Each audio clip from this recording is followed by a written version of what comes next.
Welcome to Hole 9, Basic Tournament Information and Registration. From the home page, we'll click on Tournaments and then New Tournament. On this page, you can edit the name and dates of the tournament. Published means that anyone can see it, so if you're still editing, don't publish it. The location pulls from courses listed on Disc Golf Scene, and you can add multiple courses. Next, you'll select a host club.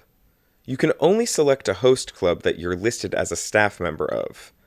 There are many different types of playing formats that you can offer, which you can find in this drop-down.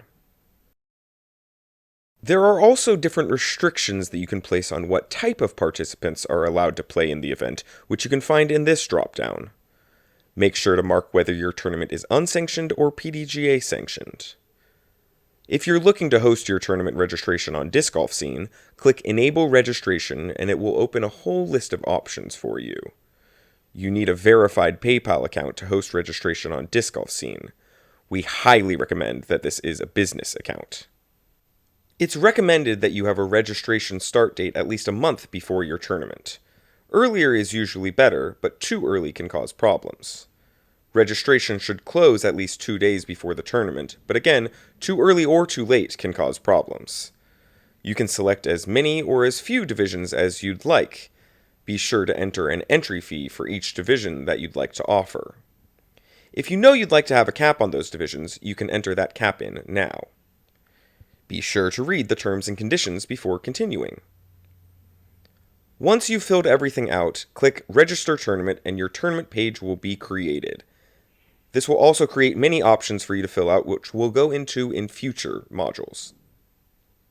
Welcome to Hole 9, Disc Golf Scene Divisions, Pools, and Caps. If your tournament will be using pools, be sure to set them up before registration opens. These pools are different from those used in Tournament Manager, where a single division is split up across multiple courses. Pools in Disc Golf Scene are collections of divisions that will play together on the same courses at the same time. Capping these pools ensures that you do not exceed the capacity for a course. You should only use pools if you are using multiple courses or if you have different groups of divisions playing at different times. Next, you'll decide how much registration will cost for your event. Remember that entry fees have an impact on your payouts and/or players' packs. You'll want to strike the right balance for affordability, player amenities, and payouts. This page is also where you can set up divisional caps. Not all divisions need to be capped, and it's up to you as the tournament director if capping divisions is the best move for your tournament. It is almost always best to cap the entire field size, though, to make sure you don't have more players than your course can hold or more players than daylight will allow for. When capping pools or divisions, it's important to remember the impact this will have on the waitlist, which we'll get more into later in Hole 9. Welcome to Hole 9, Disc Golf Scene About Section and Schedule.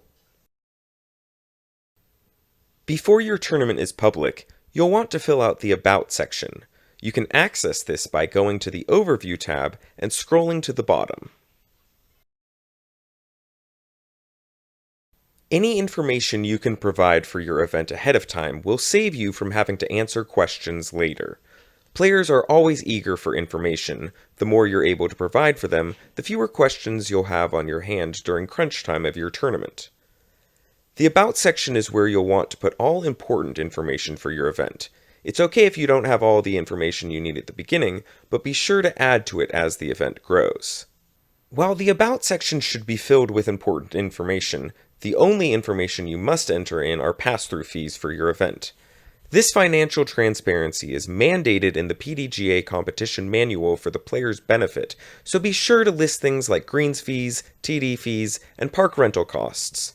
These pass-through fees should always be itemized as shown here. The daily schedule is a great way of setting time expectations for your event. You can locate the daily schedule right under the Overview section. When you're sure of the schedule, be sure to enter in the schedule of play, as well as things like side events, check-in, and player parties. If your event has tee times, you'll want to list the order of divisions so players have a good idea of when they'll be starting.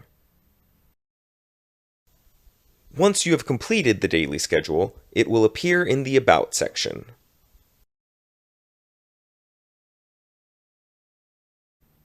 Welcome to Hole 9, Disc Golf Scene Additional Items and Options.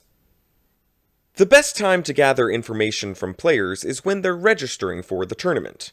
Disc Golf Scene allows you to mandate certain selections as part of the registration process. In this section, we'll go over additional items as well as options.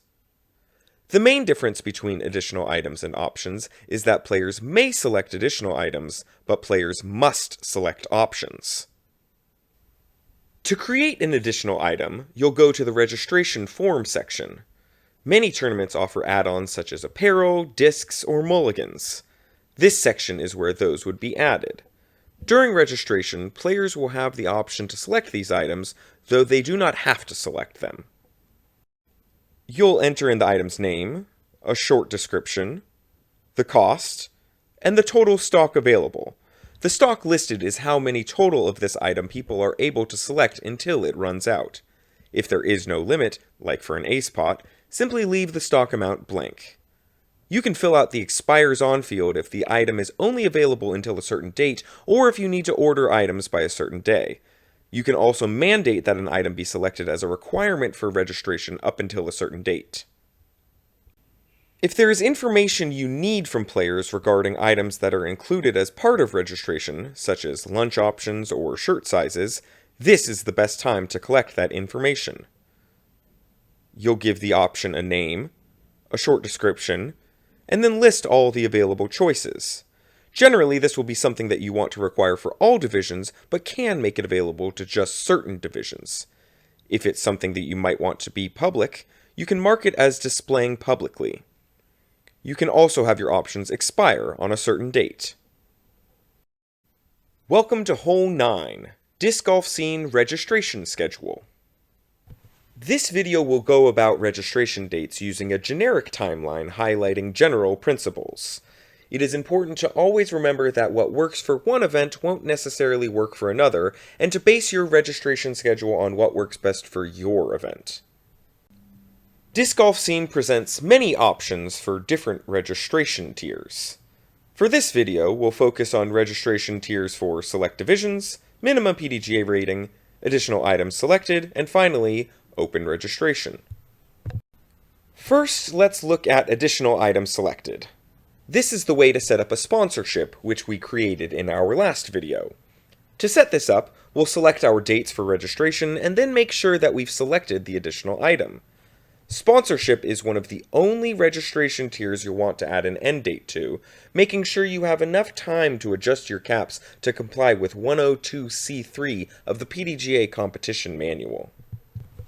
Running a registration tier for a minimum PDGA rating is a permitted registration tier to ensure higher rated players get first crack at registration.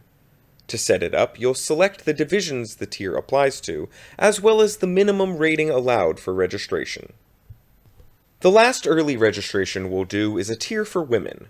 We'll select the divisions we'd like to register early, making sure to select each applicable division. Our final step is to create a tier for open registration.